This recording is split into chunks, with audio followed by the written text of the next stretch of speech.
My family humiliated me for being fat, but when I lost weight and went to my sister's wedding, they demanded that I gain it back. Most of my baby pictures look like someone messed up the camera angle and never fixed it, like the lens was always slightly too zoomed in whenever I was in the frame.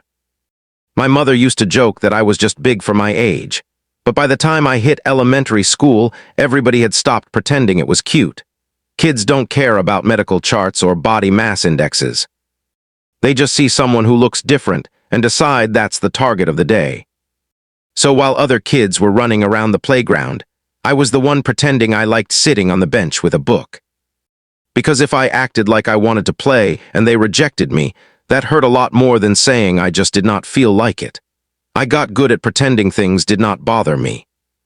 I pretended I did not hear the comments about how I took up the whole hallway or how the plastic chair squeaked a little when I sat down, because it really was too small.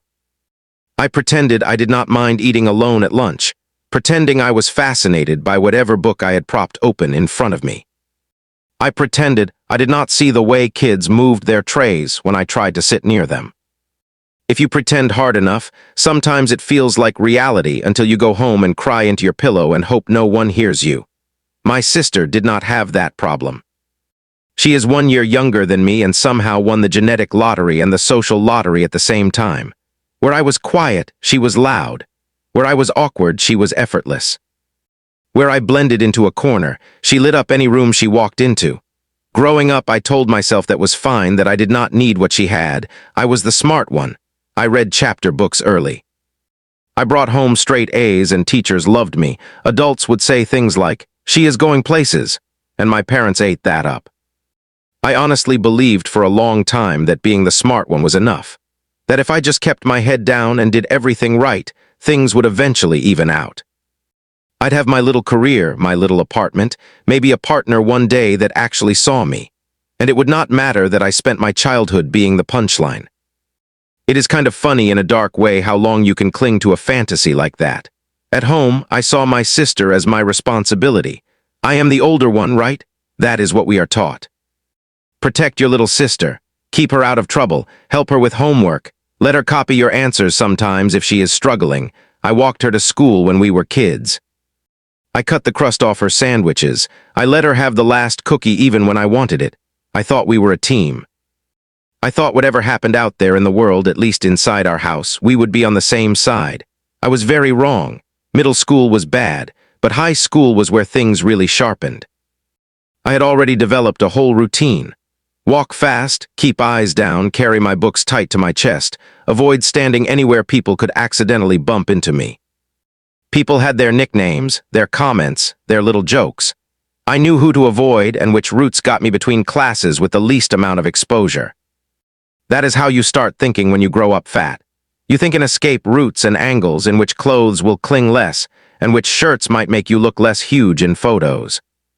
When my sister started at the same high school a year after me, I was weirdly excited. I imagined us walking to school together, maybe sitting at lunch sometimes, at least having someone who knew me beyond the caricature everyone else saw. I told her which teachers were strict, which ones were fair, which hallways got crowded, all the older sibling survival tips. She listened, nodded, smiled, and for a moment I really thought, okay, maybe this year won't be so bad.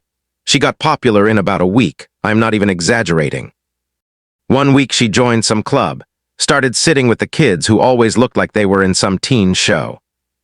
And it was like watching someone slide into a space that had been pre-reserved for them. People leaned in when she talked. They laughed at her stories. They invited her to things. Teachers called on her and smiled too long when she answered, even when she was wrong. I'd walk by and hear my name thrown in there like a footnote, like, "Yeah, my sister is a total brainiac. She gets all the A's," said this tone that was half proud and half annoyed. At first, she still waved at me in the hall. She'd throw a quick hey across the lockers or stop by my table in the cafeteria for a second to grab a fry or complain about homework. But over the next few months, the waves got smaller, the visits got shorter, and then they just stopped. One day, I walked into the cafeteria and saw her at the popular table, laughing with some girl who used to moo at me when I walked past, and when our eyes met, she looked away like she did not know me. That one stung. I told myself she just did not see me. Denial is a powerful drug. The thing is, it did not stop at pretending she did not know me. That would have been cruel enough. It escalated in this slow, ugly way that feels obvious in hindsight. I'd hear my nickname, the one the other kids used for me, come out of her mouth when she was standing with her friends near the lockers. My sister is so dramatic. She cries over everything. She is so sensitive. She eats like she is training for a marathon. She literally takes up half the couch. Little digs dressed up as jokes. One afternoon in the cafeteria, I was carrying this overloaded tray because the lunch lady had piled everything on one side. And as I walked past my sister's table, one of her friends stuck out a foot. It was subtle enough that if you did not know what you were looking at, you'd think it was an accident. I stepped right into it, my ankle twisted and my tray went flying. Pasta, sauce, milk, everything all over my shirt, my face, the floor. The whole room went quiet for a second, then exploded in laughter. My sister did not help me up. She did not even look horrified. She laughed with them. That sound, the sound of her laughing at me with the others, is something I will never forget. I remember standing there, my hands shaking, my face burning and thinking, okay, this is it. This is the exact moment something breaks. I went home that day and told my parents everything. I told them about the comments, about my sister ignoring me, about the accidental trip. I thought finally they'll understand how bad this is. They'll talk to her, set some rules, make it clear that behavior like that is not okay. That is what parents are supposed to do, right? They shrugged. My mother said, "You know how teenagers are," they tease. "It is normal." My father said, "Maybe if you did not react so strongly, they would stop. You need to grow a thicker skin." Then my mother added the classic, "And you could stand to lose a little weight.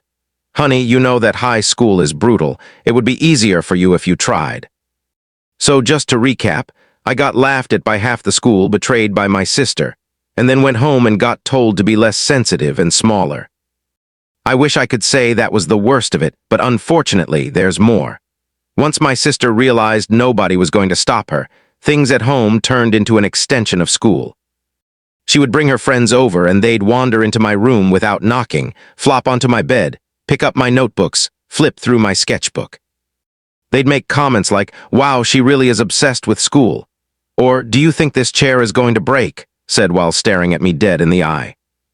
They'd open my closet and laugh at my clothes, at how many oversized hoodies I had. My room stopped being my safe place and became just another arena where I had to be on guard. I went to my parents again. I told them I did not want her friends in my room. I said they were mean to me. I said they made comments about my body, about my clothes.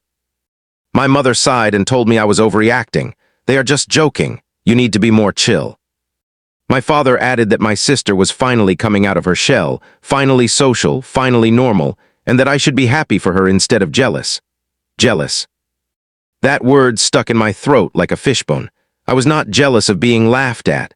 I was not jealous of being allowed to treat someone else like garbage. I was jealous of her safety, sure, of her not having to calculate every step, of her having space to exist without everyone telling her to shrink. But nobody wanted to hear that nuance. It was easier to paint me as the bitter older sister with a chip on her shoulder. The weird twist in all of this is that, while they ignored everything else, my parents loved talking about my grades. They'd show off my report cards to any relative who stood still long enough. "Look at this. Straight A's again, honor roll every year. We must be doing something right," they'd say, as if my academic performance was a certificate of good parenting.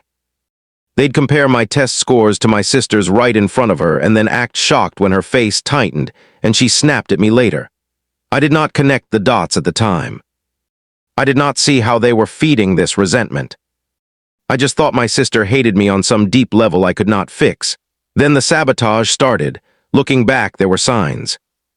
I'd spend hours working on a paper, save it, and then somehow the file would be gone the next day. I'd hit print on a project, hear the printer in the hall, and when I went to pick it up, the tray would be empty. I'd leave my notebook open on my desk and come back from the bathroom to find it closed and shoved out of place. Little things, annoying things, things I blamed on myself being forgetful or clumsy. One night, I pulled an almost all-nighter to finish this huge assignment that was worth a big chunk of my grade. I printed it, set it nicely on top of my bag, and crashed. The next morning, it was gone. Not fallen on the floor, not stuck between books. Gone. I tore my room apart. I was shaking, panicking, sure I'd somehow misplaced it. I ended up running to school and telling the teacher I was so sorry. I must have left it at home. She let me email it later but docked some points. Things like that kept happening. A missing flash drive, a folder mysteriously wet on the bottom like someone had spilled water on it, a textbook with pages ripped out. I told myself I was just overwhelmed. I told myself I was careless. My parents agreed. You need to be more organized, they said while my sister watched from the couch with this little smirk she thought I did not see. Years later, at some family dinner when we were all older and everyone had had too much wine, my sister laughed and said, "Do you remember how I used to delete your assignments and hide your homework?" I was so petty. She said it like a cute childhood story, like it was funny. She even put her hand on my arm like we were bonding. I sat there, my fork halfway to my mouth, and realized in 1 second that so many of those nights, so many of those tears were not my fault at all. She had done it on purpose. On purpose. Her friends laughed. My parents said, "Oh my gosh, you were terrible," and moved on, no apology, no. Hey, that could have ruined her chances. Just wow kids, right? After high school, I got out. That is the only way I can describe it. I got a scholarship to a university a few hours away. Not far enough to need a plane, but far enough that my parents could not just show up. I moved into a dorm and stood in that small, weirdly painted room and realized for the first time that nobody there knew me as the fat sister, or the smart one, or the one who cries. I was just some girl trying to figure out how to do her own laundry. College was not some magical makeover story. I did not suddenly become thin or wildly popular or healed, but I did find people who liked me without needing me to shrink. I found a couple of friends who did not care that I always ordered dessert. We studied together, watched dumb shows, stayed up late talking about our families. We all had our own messes.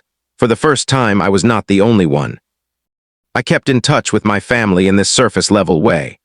Holiday calls, texts on birthdays, the occasional visit, where I'd sleep in my old room and try not to notice how little had changed. My sister and I were polite. We hugged hello, traded basic updates, and then went back to orbiting separate corners of the house. I told myself that was enough, that not fighting was the same as peace. After graduation, I ended up in a mid-sized city in another state. Working as an office coordinator for a small company that did something with numbers and software, I pretended to understand better than I did. It wasn't glamorous, but it paid the bills. I had a tiny apartment with creaky floors and loud neighbors, a grocery store down the street, and a routine that belonged only to me. I bought my own furniture, my own dishes, my own bedding that nobody else had ever slept in. That kind of independence is underrated when you come from a house where nothing ever really felt like it belonged to you. I didn't go back home much. Distance makes it easier to pretend everything is fine. If you only talk a few times a year, you can ignore a lot. I knew my parents still genuinely believed they had sacrificed everything for us, and that any criticism was ingratitude. I knew my sister was still the social sun they orbited around. I focused on my small life instead. Then last summer, my mother called and said, "You haven't visited in so long, we miss you. Why do you stay away?" She said it like I was the one breaking something. I heard myself say, "Okay, I'll come down for a weekend." Part of me was curious. Part of me was tired of feeling like the ghost daughter. When I pulled into the driveway of the house I grew up in, everything looked the same. Same paint. Same crack in the front step they always promised to fix. Same flower pots my mother rotated seasonally, like she was changing outfits on the house. Walking through the front door felt like stepping onto an old set. My room still had the same faded posters and the same dent on the side of the bed from where I'd sat in the exact same spot for years. They did the full reunion performance. My mother hugged me a little too tightly. My father clapped me on the shoulder and asked about work.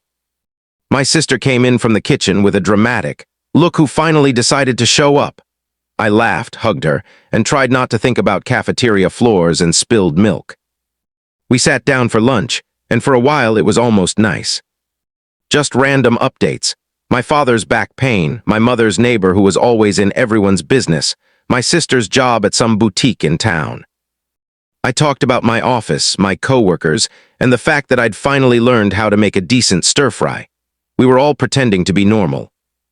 Then my sister cleared her throat and said, "So, I have an announcement." She held up her left hand, and there it was, a shiny ring that caught the light like it was trying to blind everyone. My mother gasped. My father said, "Well, I'll be." My sister grinned and said she was engaged. Everyone erupted into congratulations.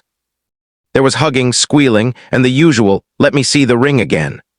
I smiled and told her I was happy for her because that's what you're supposed to say, and honestly, some part of me meant it. I don't hate her, I just don't trust her. After the excitement faded, my mother turned to me and asked, "And what about you? Are you seeing anyone?" That question always comes with an edge when you're in your late 20s and single. I shrugged and said, "Not really," that I was focusing on work and myself. My sister laughed and jumped in. "Of course she isn't, Mom. She barely leaves her apartment. She's married to her job and her takeout." There was a pause, then my father added, "We do worry about you. Your sister is settling down, starting a family one day. You're still," he trailed off, looking pointedly at my body. He didn't have to say it. My mother sighed and did that thing where she pretends she's being loving while twisting the knife. "We just want you to be healthy, honey. You've put on even more weight since we last saw you. It's not good for you and men can be shallow." I said I was fine. I said my doctor was fine with my numbers. I said I was doing my best. They nodded in that way. That means they didn't believe me. My sister looked at me over her iced tea and said, "Honestly, if you're happy then whatever, but with the wedding and all. You might want to think about how you'll look in the pictures." She said it like she was talking about the weather. That's how the rules started. First, it was about a specific aesthetic. Certain colors were off limits, fine. Then it was no plus ones because the guest list was tight, except later I found out her friends and even some cousins were bringing partners. When I asked my mother, she said, "That's different. They're in long-term relationships." Translation, yours isn't real enough to deserve a chair. Later, my mother said gently, "You could use this as a goal to slim down a bit before the wedding. We'd feel better knowing you're taking your health seriously." It felt less about my health and more about not ruining the aesthetic. My sister didn't even pretend. "Bridesmaids and family are like the frame around the picture," she said. "You don't want the frame all off." She laughed. I didn't.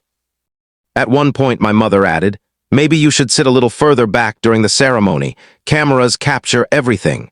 She said it like she was rearranging furniture. I went back to my apartment with all of it echoing in my head. I opened a carton of takeout and couldn't eat, not because of some breakthrough, but because I felt heavy in a different way. Like I was carrying their voices on my shoulders. I didn't start getting healthier out of self-love. I started out of anger and humiliation. I signed up for a gym I could barely afford, bought sneakers that didn't hurt my knees, and hired a trainer named Lena. The first session nearly broke me. I was red, gasping, surrounded by mirrors. I wanted to disappear. Instead, I kept coming back. It wasn't linear. I cried in my car more times than I can count. Lena never pushed cruelty. She just said, "You're here. That's enough." One day she told me, "You're allowed to want this for you, not for them." And slowly it shifted. I got stronger, my body hurt less, my clothes changed, I stood straighter. I said no more often. I was still me, but with more space for my own voice. As the wedding got closer, the messages increased. Dresses, schedules, expectations. It felt like they were staging a show and checking whether their problematic prop would cooperate. A few weeks before the wedding, my parents invited me for a pre-wedding lunch. I almost said no, but I went because I didn't want to disappear from the extended family who had always been kind to me. When I arrived, my parents and sister stared at me like they didn't recognize me. I had lost weight, taken better care of myself, and it made them uncomfortable. What should have been a normal lunch turned into a discussion about my body, my appearance, and how I might distract from the bride. They suggested I tone myself down, simpler makeup, less fitted clothes, sitting farther back during the ceremony, even skipping some photos. That's when something in me finally settled. No version of me had ever been acceptable to them. When I was bigger, I was a problem. When I was smaller, I was still a problem. They didn't want me happy, they wanted me convenient, so I said no. I told them I would attend the wedding as myself or not at all. If that was an issue, I wouldn't come. I left, and no one followed me. I decided to go to the wedding anyway on my own terms. I wore a dress I loved, and refused to make myself invisible. I stayed close to relatives who treated me kindly and kept my distance from my immediate family. For the first time at a family event, I didn't feel like something that needed fixing. A few days later, the groom messaged me privately, flirting and turning my pain into something exciting. I blocked him and saved the messages. Months later, when his cheating destroyed the marriage, my family tried to blame me. That's when I finally shared the screenshots. The truth came out, but instead of peace, it only confirmed what I already knew. I was never going to be protected or believed the way I needed. I stepped back, slowly. Not dramatically, just less contact, fewer explanations, more silence. I started therapy. I learned that boundaries aren't loud or cruel, they're quiet and consistent. I stopped apologizing for existing. I built a life that didn't revolve around managing my family's emotions. They still tell their version of the story, where I'm difficult and ungrateful. I no longer correct it. My life now is smaller in drama but bigger in peace. I have friends, love, routines, and a body I respect, not because it fits someone else's frame, but because it carries me. They tried to crop me out of their perfect picture, so I made my own.